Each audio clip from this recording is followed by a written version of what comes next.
you could still go 100% all in into your side hustle, even if you're not at your computer 24 hours a day. And I'm gonna tell you exactly how you can do that in this video. But before we get started with that, just wanna say, how's it going, guys? My name is Nick. We are yapping in my car until I can buy a nicer one.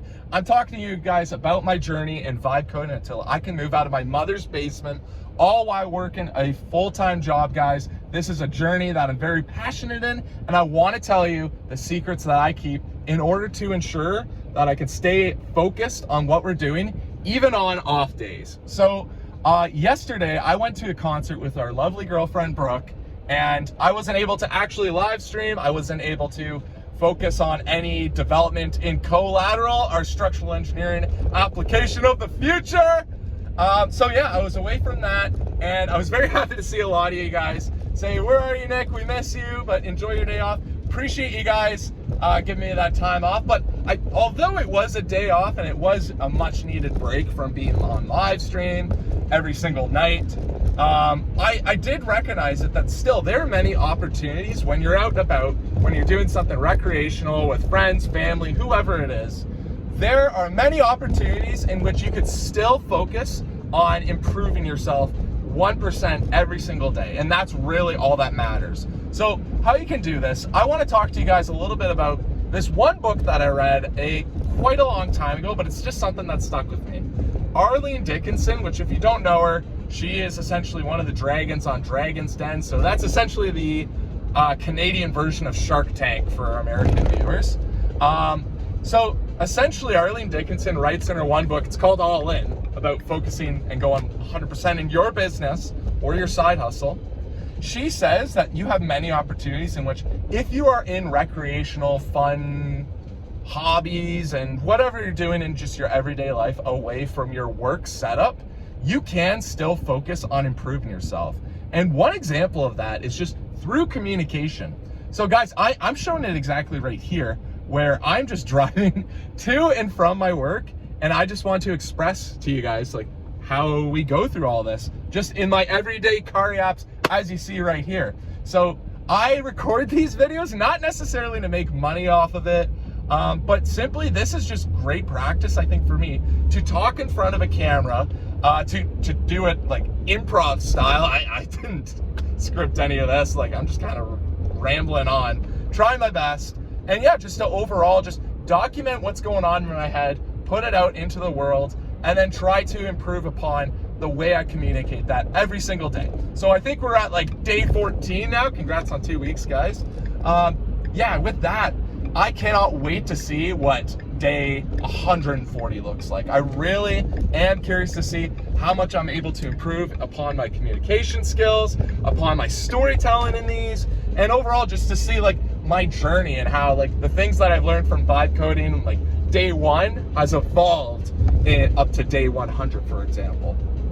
So you can always have time to communicate. So for example, start a car app like I am, and that is a great way, although you're not at your computer vibe coding away, you can still focus on documenting and communicating your side hustle. For example, to people who have no clue what you're talking about, like I could focus on trying to communicate and market my product to you guys by simply practicing talking in front of a camera while I'm sitting in traffic or driving home from work, whatever it is. There's always opportunity.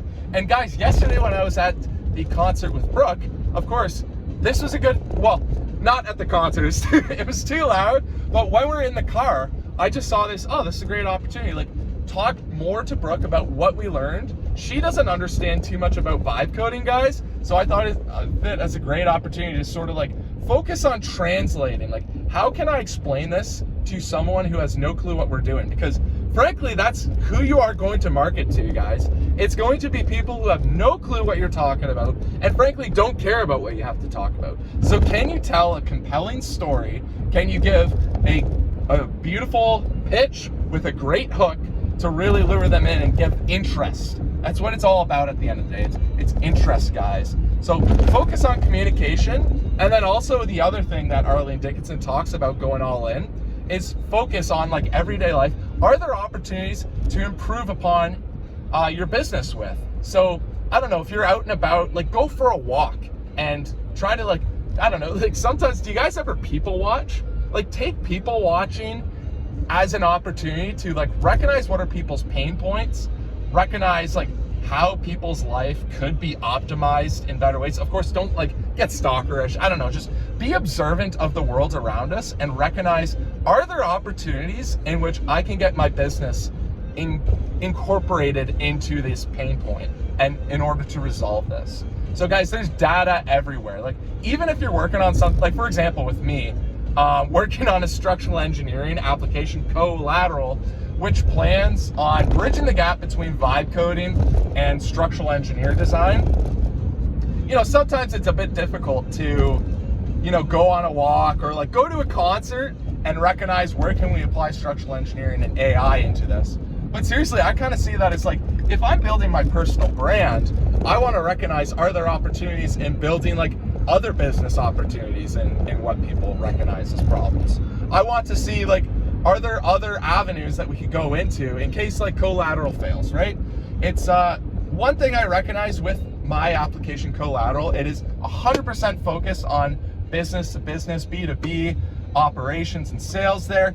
But how can I start to expand upon the everyday consumer? And that's what I kind of recognize with going out to concerts and doing fun stuff with Brooke. What can I do to sort of like recognize how I can grab other people's attention and build a product to solve their needs? So that's something I was kind of like tinkering around with in my head. I didn't like execute too much because of course, like, you know, spend some time with your loved ones, y'all. But it's definitely something that you should try to focus your brain onto. Is like, are there opportunities in which I can utilize what I'm building to help the people around me? Because that's what this is all at the end of the day. Of course, we're all trying to make money. We're all trying to move out of our mother's basement, y'all.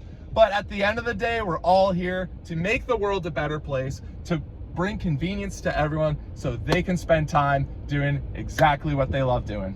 So guys, I just wanted to get that off my head. Just want to tell you exactly what I was thinking. So guys, if you enjoyed this car app, make sure you like this. Make sure you subscribe to the channel because we will be doing this every day moving forward. Hope you guys enjoyed it. Hope I can see you guys in the next live stream. Peace out, y'all.